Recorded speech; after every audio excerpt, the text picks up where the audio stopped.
Israeli শিশু মারলে জাতিসংঘ ও বিশ্ব নেতৃবৃন্দ যেভাবে নিন্দা প্রতিবাদ জানায়, ফিলিস্তিনি শিশু মারলে সেইরূপ প্রতিবাদ জানায় না কেন?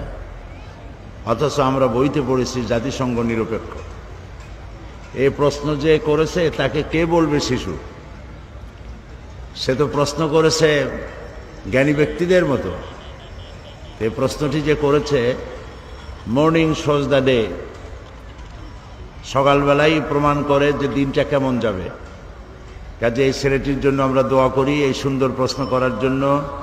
আল্লাহ তাকে অনেক বড় জ্ঞানী বানায় দিন, মেয়েটিকে।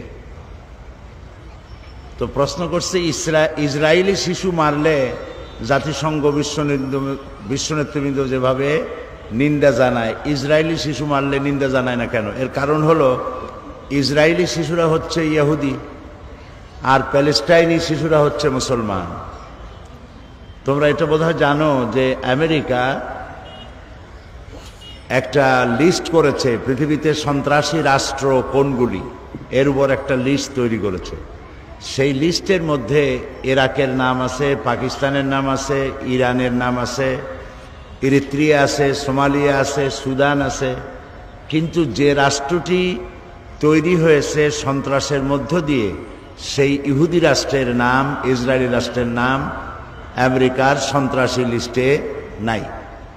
এটা হলো একদেশদর্শী হওয়া। জাতিসংঘ যে ভূমিকা পালন করা উচিত ছিল পৃথিবীর সকল মানুষের জন্য নিরপেক্ষ ভূমিকা, সেই নিরপেক্ষ ভূমিকা পালন করতে সে ব্যর্থ হয়েছে। কারণ জাতিসংঘ হয়েছে এখন আমেরিকার হাতের পুতুল।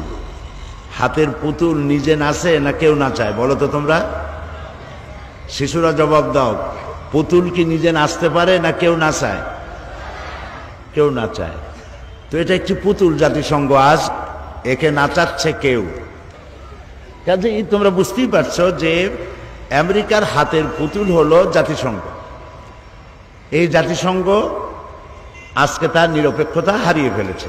সেই জন্য একজন মুসলমান মারা গেলে তাদের কিছু আসা যায় না, কিন্তু মুসলমান ছাড়া অন্য জাতি মরলে তাহলে তাদের খুব লাগে।